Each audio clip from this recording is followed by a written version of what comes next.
سردار یورق چند دوسرے سواروں کے ساتھ تیز رفتاری سے گھوڑا دوڑاتا ہوا قید خانے کے سامنے پہنچا۔ اس نے نگران سے قید خانے کے اکلوتے قیدی کے متعلق پوچھا۔ اس نے بتایا کہ قیدی نے پچھلے 3 روز سے کچھ نہیں کھایا، لیکن ابھی وہ مرا نہیں۔ یورق نے اسے فوراً دروازہ کھولنے کا حکم دیا۔ آہنی دروازہ کھلا۔ وہ ایک تاریک سرنگ سے گزر کر ایک دوسرے دروازے کے سامنے پہنچے۔ یہ دروازہ کھولا گیا تو یورق کو ایک تاریک کوٹھلی نظر آئی۔ جب اس کی آنکھیں اندھیرے میں دیکھنے کے قابل ہوئی تو اسے اس متعفن اور غلیظ کوٹھلی میں ہڈیوں کا ایک ناقابل شناخت ڈھانچہ فرش پر پڑا دکھائی دیا۔ یورق کو یقین نہیں آیا کہ یہی اباقہ ہے۔ وہ خاقان اوغدائی کے معتوب کا حال دیکھ کر لرز اٹھا۔ اباقہ بے سود سیلن زدہ فرش پر پڑا تھا۔ گندگی میں پیدا ہونے والے چھوٹے چھوٹے کیڑے اس کے جسم پر رینگ رہے تھے۔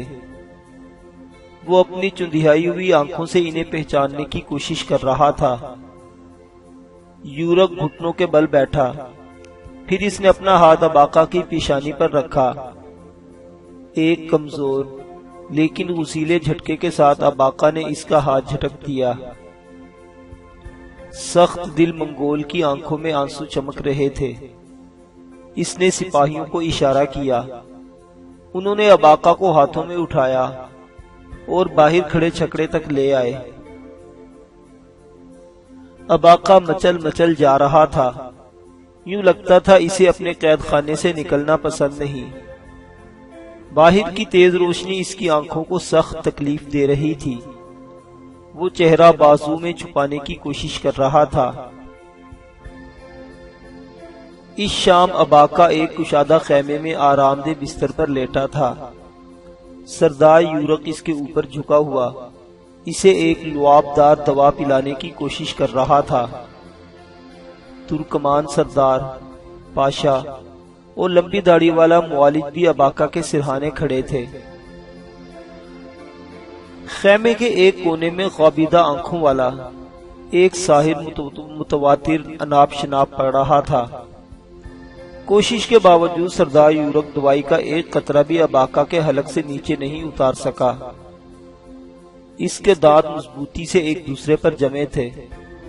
وہ سر دائیں بائیں ہلا رہا تھا۔ تھوڑی دیر بعد معالج اور ساحر خیمے سے رخصت ہو گئے تو سردار یورق اباقہ کے سرہانے آ بیٹھا۔ پاشا اس کی پائنتی کی طرف کھڑا تھا۔ سردار یورق نے اباقہ کے اوپر جھک کر نرمی سے کہا، اباقہ، نیلے جادوانی آسمان نے تمہیں ایک نئی زندگی بخشی ہے۔ منگولوں کو تمہاری ضرورت ہے۔ تم اپنی ہمت اور جواں مردی سے نہ صرف اپنی خطائیں معاف کرا سکتے ہو بلکہ دنیا کے خاقان کی نظروں میں خاص رتبہ پا سکتے ہو۔ ایسے موقع بار بار نہیں ملا کرتے۔ وہ بڑی دیر اباقہ کے کان میں سرگوشیاں کرتا رہا، اسے سمجھاتا رہا، یہاں تک کہ اباقہ کی آنکھیں بند ہو گئی۔ اباقہ کو قید خانے سے نکلے 1 مہینہ ہو چکا تھا، لیکن سردار یورق کی سر توڑ کوششوں کے باوجود اس کی حالت میں کوئی تبدیلی واقع نہیں ہوئی تھی۔ منگول دربار کے کہنہ سال شامان، نجومی اور معالج اپنا اپنا زور لگا چکے تھے، لیکن اباقہ میں نئی روح کی کوئی پھونک نہ سکا تھا۔ بستر پر پڑا ہوا ہڈیوں کا ڈھانچہ یک ٹک خیمے کی چھت کو گھورتا رہتا۔ وہ ابلے ہوئے جوؤں کے سوا کسی چیز کے لیے اپنا منہ نہیں کھولتا تھا۔ یہی جو تھے جو اس کے جسم و جان کا رشتہ برقرار رکھے ہوئے تھے۔ ایک دن چغتائی خان خود اس کی حالت دیکھنے کے لیے یورپ میں پہنچا۔ سردار یورق کے چہرے پر مایوسی برس رہی تھی۔ چغتائی اپنی تندخوئی کی وجہ سے مشہور تھا۔ اباقہ کو اسی طرح بے جان لاش کے مانند دیکھ کر اس کا چنگیزی خون جوش مار گیا۔ اس نے پاؤں کی ایک زوردار ٹھوکر اباقہ کے بستر کو لگائی۔ پھر چنگاڑتا ہوا اپنے سپاہیوں سے بولا، لے جاؤ اس بدبخت کو اس کوٹڑی میں، یہ ہماری مہربانیوں کے لائق نہیں، اس کی تقدیر میں ایڑیاں رگڑ رگڑ کر مرنا لکھا ہے، اسے مرنے دو۔ سردار یورپ نے کچھ کہنا چاہا لیکن چغتائی کا غضب دیکھ کر خاموش رہ گیا۔ چغتائی کے حکم کے مطابق سپاہیوں نے اسی وقت اباقہ کو اٹھایا اور باہر لے گئے۔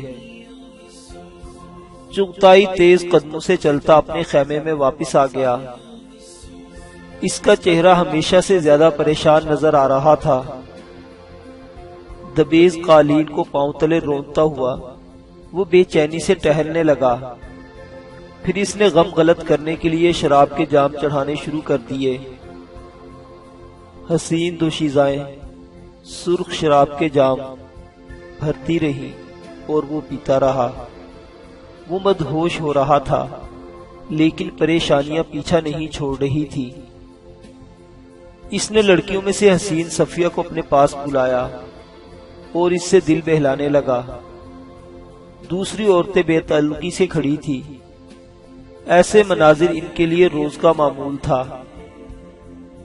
اسی وقت ایک خادم نے اطلاع دی کہ مسلم بن داؤد شرف قدم بوسی کا طالب ہے۔ چغتائی نے اسے حاضر کرنے کو کہا۔ تیز چمکیلی آنکھوں والا بوڑھا داؤد اندر آیا اور ادب سے چغتائی کے چوبی تخت کے سامنے بیٹھ گیا۔ اس سے پہلے کہ وہ کچھ کہتا، مدہوش منگول زادہ خود ہی اپنی پریشانی کا رونا رونے لگا۔ وہ دیواریں چین کے اس پار تولائی کو مشکل پیش آنے والی مشکل کے بارے میں بتانے لگا اور کہنے لگا کہ وہ کسی طرح ان کی مدد کرنا چاہتا ہے۔ بوڑھے داؤد نے ادب سے کہا، وہ خانے معظم کی پریشانی سے آگاہ ہے اور یہ بتانے آیا ہے کہ وہ اس مشکل کو حل کر سکتا ہے۔ چغتائی نے نشے کی ترنگ میں چونک کر اس کی طرف دیکھا اور بولا، وہ کیسے؟ داؤد نے کہا، خانے معظم، میرا خیال ہے کہ میں اباقہ کی چپ توڑنے میں کامیاب ہو سکتا ہوں۔ چغتائی کے چہرے پر بے یقینی کے تاثرات نظر آئے۔ مسلم بن داؤد نے پورے اعتماد سے کہا، خانے معظم، مجھے صرف 3 دن کی مہلت دیجیے، میں وعدہ کرتا ہوں کہ اباقہ آپ کے حکم کے مطابق چلے گا۔ ٹھیک ہے داؤد، چغتائی نے ترنگ میں آ کر ہاتھ لہرا کر کہا، ہم نے ہمیشہ تجھ پر بھروسہ کیا ہے، اب بھی تجھے منہ مانگا انعام دیں گے۔ داؤد نے مؤدب کھڑے ہو کر جانے کی اجازت مانگی۔ اس کے جاتے ہی چغتائی پھر عیش و عشرت میں مصروف ہو گیا۔ اباقہ ایک بار پھر اس تنگ و تاریک اور غلیظ کوٹھری میں ڈال دیا گیا تھا۔ اس وقت وہ دیوار سے ٹیک لگائے بیٹھا تھا۔ اس کے سامنے جو دوسرا شخص تھا وہ مسلم بن داؤد تھا۔ مسلم بن داؤد کی آنکھیں چمک رہی تھی، اس کی زبان تیز کینچی کی طرح چل رہی تھی۔ وہ کہہ رہا تھا، اباقہ، یہ ایک سنہری موقع ہے، تمہیں آزادی ہی نہیں مل رہی، زندگی کی سب سے عزیز شے بھی مل رہی ہے، اور میرے خیال میں اب مجھے تم کو بتا ہی دینا چاہیے۔ سنو اباقہ، اگر تم یہ مہم سر کر لو تو مارینا تمہاری ہو سکتی ہے۔ ہاں، میں وعدہ کرتا ہوں کہ اس سفر سے واپسی پر مارینا تمہاری ملکیت ہوگی، تم اسے جب اور جہاں چاہو لے جا سکو گے، اور اس بات کی زبان خود چغتائی خان نے دی ہے۔ وہ سمجھ گیا ہے کہ تم دونوں ایک دوسرے کے بغیر زندہ نہیں رہ سکتے۔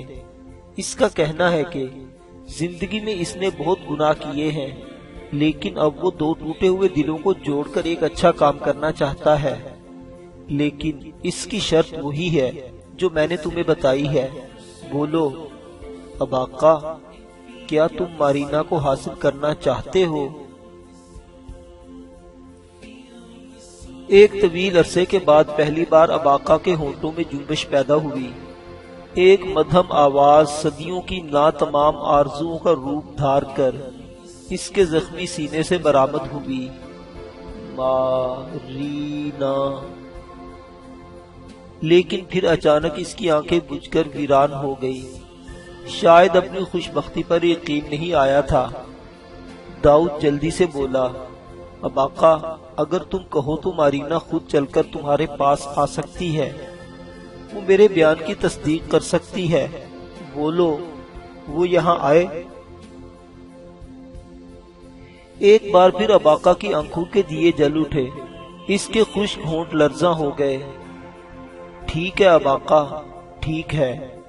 داؤد نے اس کا کندھا تھپ تھپایا اور اٹھ کر باہر آ گیا۔ منظر مارینا کے خیمے کا تھا۔ وہ پشت کے بل بستر پر لیٹی تھی۔ اس کے شہد رنگ بال ایک لمبی چوٹی کی صورت اس کے سینے پر پڑے تھے۔ وہ حسب معمول گہری سوچ میں کھوئی ہوئی تھی۔ وہ پہلے سے کافی کمزور ہو گئی تھی۔ مرمری رخسار سے جھلکنے والی سرخی کی جگہ ہلکی ہلکی زردی نے لے لی تھی۔ آنکھیں پہلی ہی کی طرح دل نشیں تھیں، لیکن ان میں ہر وقت بے نام اداسی کروٹیں لیتی رہتی تھی۔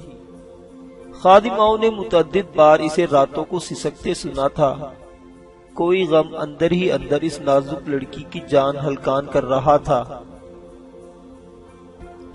آمینہ انجانے اندیشوں کے تحت ہر وقت سائے کی طرح اس کے ساتھ لگی رہتی تھی۔ اب آقا کے بارے میں ان دونوں کو کچھ پتہ نہیں تھا۔ ایک دفعہ آمینہ نے اتنی سی ٹو لگائی تھی کہ وہ زندہ ہے اور کسی قید خانے میں نہایت ابتر حالت میں موت کی گھڑیاں گن رہا ہے۔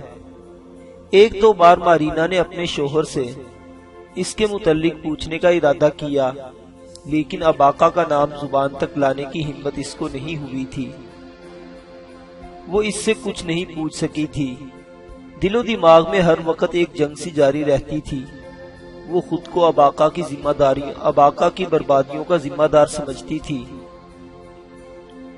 کبھی کبھی تو اسے اس چہرے سے ہی نفرت ہو جاتی تھی جس نے اب آقا کو اپنا دیوانہ بنا دیا تھا۔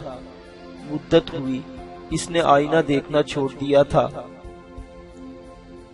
اس تمام عرصے میں اس نے صرف چند بار مسلم بن داؤد کو دیکھا تھا۔ وہ جانتی تھی کہ بوڑھا اس راز سے آگاہ ہو چکا ہے جسے چھپانے کے لیے اس نے اپنے دل و دماغ پر ہزارہا مظالم توڑے تھے۔ وہ آگاہ تھا کہ خان چغتائی کی بیوی ایک گمنام سپاہی سے محبت کرتی ہے۔ پہلے پہل تو اسے یہ بھی خیال گزرا تھا کہ یہ بوڑھا چغتائی خان کو اس راز سے آگاہ کر دے گا اور سزا کے طور پر چغتائی خان اپنی چہیتی بیوی کی گردن مار دے گا، لیکن وقت گزرنے کے ساتھ ساتھ اسے یہ خیال بدلنا پڑا تھا۔ مسلم بن داؤد یا تو معاملے کی تہ تک نہیں پہنچا تھا یا اس نے اس راز کو اپنے سینے میں دفن کر لیا تھا، لیکن کس لیے؟ وہ ایسا نیک خو تو دکھائی نہیں دیتا تھا۔ شاید وہ اس راز کے بدلے اس سے کوئی فائدہ حاصل کرنا چاہتا تھا۔ لیکن جب کئی ماہ گزر گئے تو مارینا کو اپنا یہ خیال بھی باطل محسوس ہوا۔ اب تو کافی عرصے سے اس نے مسلم بن داؤد کے متعلق بھی سوچا نہیں تھا۔ جب آمینہ نے آ کر اطلاع دی کہ مسلم بن داؤد آپ سے ملنا چاہتا ہے تو وہ چونک گئی۔ ذہن میں ایک ساتھ کئی اندیشے سر ابھارنے لگے۔ اٹکی اٹکی آواز میں اس نے اسے حاضر کرنے کو کہا۔ بوڑھا داؤد آداب پیش کرتا ہوا اندر چلا آیا۔ مارینا نے گہری نظروں سے اسے دیکھتے ہوئے کہا، کہو داؤد، اتنی رات گئے آنے کی تکلیف کیوں کی؟ وہ داڑھی سہلاتے ہوئے بولا، بس مالکہ، بہت دن سے آپ کی خیریت دریافت کرنے کو جی چاہتا تھا۔ بہت جلد مارینا کو اندازہ ہوا کہ بوڑھا تخلیے میں کچھ کہنا چاہتا ہے۔ اس نے خیمے میں موجود آمینہ اور ایک دوسری خادمہ کو باہر جانے کا حکم دیا۔ بوڑھا بڑی محبت سے ادھر ادھر کی باتیں کرتا رہا، پھر بولا، قابل احترام ملکہ، میں جانتا ہوں خاقان کے معتوب اب آقا کے لیے آپ کے دل میں ہمیشہ سے ایک نرم گوشہ موجود رہا ہے، اس وقت اباقہ شمالی کراکرم کے ایک قید خانے میں موت و حیات کی کشمکش میں مبتلا ہے۔ قدرت کی مہربانی ہے کہ خان چغتائی کے دل میں اس کے لیے رحم کا جذبہ بیدار ہوا ہے۔ وہ سمجھتے ہیں کہ اسے اپنے کیے کی سزا مل چکی ہے۔ ان کا خیال ہے کہ وہ ایک کارآمد سپاہی ثابت ہو سکتا ہے، لہٰذا اسے باقاعدہ فوج میں شامل کر کے مہمات پر بھیجنا چاہیے، لیکن وہ بے وقوف خان کی عنایات کو ٹھکرانے کا خطاوار ہو رہا ہے۔ جیسا کہ آپ بھی جانتی ہوں گی کہ وہ در حقیقت مسلمان ہے، اور ایک مسلمان ہونے کے ناطے مجھے اس کی بربادی کا بڑا افسوس ہے۔ مارینا نے اس کی بات کاٹ کر کہا، اس کی بربادی کی شروعات بھی تم ہی نے کی تھی۔ تم نے ہی خان چغتائی کے اس بارے میں آگاہ کیا تھا کہ وہ مسلمان ہے، اور تم اسے جانتے ہو۔ مسلم بن داؤد نے چونک کر اسے دیکھا۔ ایک ثانیے کے لیے اس کے چہرے پر گھبراہٹ کے آثار دکھائی دیے، لیکن دوسرے ہی لمحے اس نے بڑی ہوشیاری سے اپنے جذبات کو چھپا لیا۔ افسردگی سے بولا، آپ کی معلومات بالکل درست ہیں مالکہ۔ میں نے ہی چغتائی خان کو بتایا تھا کہ اباقہ مسلمان ہے، اور یہی بات اس کی تباہی کا پیش خیمہ بنی۔ یہی افسوس اور پچھتاوا ہے جو مجھے اباقہ کے لیے کچھ کرنے پر اکسا رہا ہے۔ میں اپنے ضمیر کا بوجھ کم کرنا چاہتا ہوں۔ مارینا نے کہا، کہو اب تم کیا کہنا چاہتے ہو؟ داؤد نے آگے کو جھکتے ہوئے اپنی آواز کچھ اور دھیمی کر لی اور بولا، مالکہ میں خود اس سے قید خانے میں ملا ہوں۔ میں نے اندازہ لگایا ہے کہ وہ آپ سے بہت متاثر ہے۔ اگر آپ ایک بار اس سے مل لیں اور اسے کہیں کہ وہ خان کی بات مان لے تو وہ اپنی ضد چھوڑ دے گا۔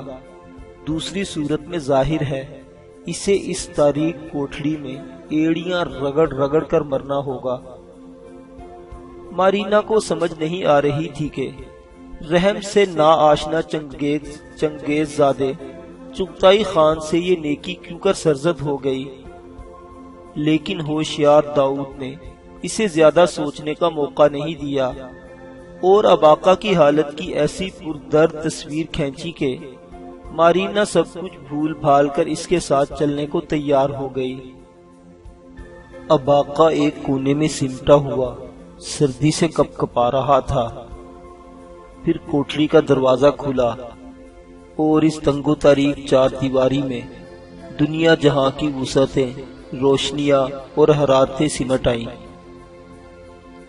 مارینا اس کے سامنے کھڑی تھی۔ اس نے دھندلائی ہوئی آنکھوں کو ایک دو بار زور سے جھپکا۔ ہاں، اس دفعہ یہ چہرہ خواب نہیں تھا۔ وہ ایک سیاہ چادر میں لپٹی ہوئی تھی، لیکن جتنی بھی نظر آ رہی تھی مارینا تھی۔ وہ تو اس کی ایک انگلی دیکھ کر اسے پہچان سکتا تھا۔ اس کا دل چاہا وہ اپنے قدموں پر کھڑا ہو کر حسن کی اس ملکہ کا استقبال کرے، اس کے پاؤں تلے اپنی ہتھیلیاں رکھ دے، اس کے بیٹھنے کے لیے اپنے جسم کی کھال بچھا دے۔ وہ شاعری نہیں جانتا تھا، اس نے کتابیں بھی نہیں پڑھی تھی، لیکن پتہ نہیں اس کا دل ایسا کیوں چاہ رہا تھا۔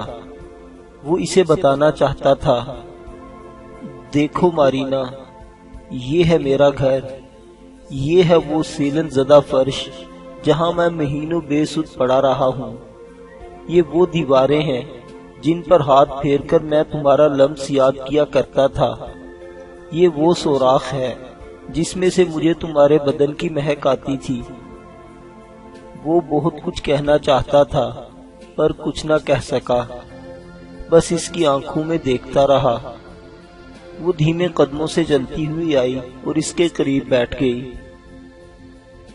کوٹھڑی کا دروازہ کھلا تھا، لیکن وہ دونوں اکیلے تھے۔ وہ اس کی آنکھوں میں آنسوؤں کی جھلکتی ہوئی شراب دیکھ سکتا تھا۔ اس کے سانسوں کی مہک اس کے جسم و جاں میں اتر رہی تھی۔ اباقہ کی آنکھوں میں کوئی سوال تھا، کوئی خواہش تھی، اور مارینا اس پیغام کو سمجھ رہی تھی۔ اس نے ایک نظر دروازے کی طرف دیکھا، پھر آہستگی سے ہاتھ بڑھا کر اباقہ کا ہاتھ تھام لیا، کھدرا، سخت اور استخوانی ہاتھ۔ پھر اس کی آنکھوں میں دیکھتی ہوئی وہ آہستہ آہستہ اس ہاتھ کو اپنے رخسار پر لے گئی۔ ہاتھ نمناک رخسار سے ٹکرایا۔ اباقہ کی دھندلی آنکھوں میں معصوم ستارے جگمگا اٹھے۔ اس کے لب جیسے کھلنے لگے، اس کے جسم میں زندگی دوڑنے لگی۔ دست و رخسار کا رشتہ قائم ہو چکا تھا۔ اباقہ کا ہاتھ مارینا کے رخسار اور ہاتھ کے درمیان تھا۔ شاید یہی زندگی کی معراج تھی۔ اس سے آگے وہ کچھ سوچ بھی نہیں سکتا تھا۔ اگر اس وقت موت بھی آ جاتی تو اباقہ کی سرشاری دیکھ کر واپس لوٹ جاتی۔ وہ سسک کر بولی، مجھے معاف کر دینا اباقہ، میں بڑی ظالم ہوں، میں بڑی خود غرض ہوں، مجھے معاف کر دینا۔ وہ اس کا ہاتھ اپنے رخسار پر دبا رہی تھی۔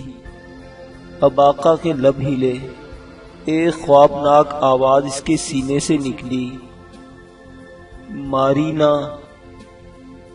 مارینا نے کہا، اباقہ، بس یہی تمہاری ضد تھی نا، لو میں تمہارے پاس آ گئی۔ اب چغتائی خان کی بات مان لو، وہ جو کہتا ہے اس طرح کر لو، بولو کرو گے نا؟ کوہ التائی کے دامن میں گنگنانے والے کسی جھرنے کے 2 قطرے اباقہ کے رخساروں پر ڈھلک آئے۔ اس نے اسبات میں سر ہلا دیا۔ جیسے موسم بدلتا ہے، جیسے بہار آتی ہے، جیسے برف پگھل کر جھرنوں میں گرتی ہے، جیسے برساتی نالے تند و تیز دریاؤں کا روپ دھار لیتے ہیں، ایسے ہی اباقہ کی ہڈیوں کے ایک ٹھٹرے ہوئے ڈھانچے سے صحت مند جوان کے روپ میں ڈھلنے لگا۔ اس کی آنکھوں کو چمک، رخساروں کو گوشت اور جلد کو تازگی واپس مل گئی تھی۔ ہر روز وہ پہلے سے کچھ بہتر دکھائی دیتا تھا۔ سردار یورق دن رات اس کے ساتھ لگا رہتا۔ وہ ایک آیا کی طرح اس کے آرام اور خوراک کا خیال رکھتا تھا۔ منگول حیران ہوتے تھے کہ اس جری سپہ سالار کے دل میں ایسی محبت کہاں سے در آئی۔ ترکمان پاشا اس کے جسم کو مکمل صحت مند حالت میں لانے کے لیے مختلف ورزشیں کراتا تھا۔ وہ گھنٹوں تلوار بازی اور تیر اندازی میں مشغول رہتے۔ کبھی وہ بھاگتے بھاگتے دریائے کیرولان کی جنوبی کنارے پر جا پہنچتے۔ ایسے میں پاشا کو اباقہ کی نگاہوں میں ایک عجیب طرح کی خوشی کروٹیں لیتی محسوس ہوتی۔ وہ سمجھتا شاید یہ آزادی کی خوشی ہے، لیکن دوسروں کی طرح وہ بھی اصل حقیقت سے بے خبر تھا۔ اس خوشی کا صحیح تجزیہ صرف اور صرف مسلم بن داؤد ہی کر سکتا تھا۔ آخر ایک دن تلوار زنی کے دوران اباقہ نے اپنے ترک استاد کو سر سے اٹھا کر زمین پر پٹخ دیا۔ اس دن سردار یورق نے بے تاب چغتائی کو یہ خبر سنائی کہ اباقہ اب سفر پر روانہ ہو سکتا ہے۔ اگلے ہی روز سردار یورق اباقہ اور چند سپاہیوں کے ساتھ عزم سفر ہو گیا۔ وہ صبح کے وقت روانہ ہوئے۔ چغتائی خان نے انہیں رخصت کیا۔ اباقہ نے گھوڑا جان بوجھ کر اس راستے پر ڈالا جہاں سے وہ مارینا کے خیمے کو دیکھ سکے۔ خیمے کے سامنے سے گزرتے ہوئے وہ بڑی دھیمی رفتار سے چل رہا تھا۔ سردار یورق اس کے سپاہی آگے پیچھے تھے۔ اس کی نظریں بے چینی سے خیمے کا طواف کر رہی تھی، لیکن مارینا کہیں دکھائی نہیں دی۔ تب اسے خیمے کے پردے میں ایک جھری نظر آئی۔ 2 آنکھیں اس میں سے دیکھ رہی تھی۔ وہ اتنی دور سے پہچان سکتا تھا کہ یہ مارینا کی آنکھیں ہیں۔ ناک اور پیشانی کا کچھ حصہ بھی دکھائی دے رہا تھا۔ وہ اس منظر کو اپنی آنکھوں میں اس طرح بھرنا چاہتا تھا کہ کیفیت ذہن پر نقش ہو جائے۔ دونوں کی آنکھیں چند لمحوں کے لیے ایک دوسرے سے ملی آنکھوں نے ایک دوسرے سے بہت کچھ کہا لیکن سنا کچھ نہیں۔ مارینا کی اداس آنکھوں نے کہا، الوداع اجنبی، مجھے خوشی ہے تم نے مجھے بھلانے کا فیصلہ کیا، اب شاید کبھی تم سے ملاقات ہوگی یا نہیں۔ اباقہ کی نگاہوں نے کہا، خدا حافظ میری محبوبہ، میں تمہارے لیے جا رہا ہوں اور تمہارے لیے آؤں گا، اور جب میں آؤں گا تمہارا چاند سا چہرہ اور پھولوں سے رخسار میری امانت ہوں گے، پھر کوئی طاقت ہمیں ایک ہونے سے نہیں روک سکے گی۔ ایک لمحے کے لیے گھوڑا اور خیمہ ایک دوسرے کے سامنے رہے، پھر ان کے درمیان فاصلہ بڑھتا چلا گیا۔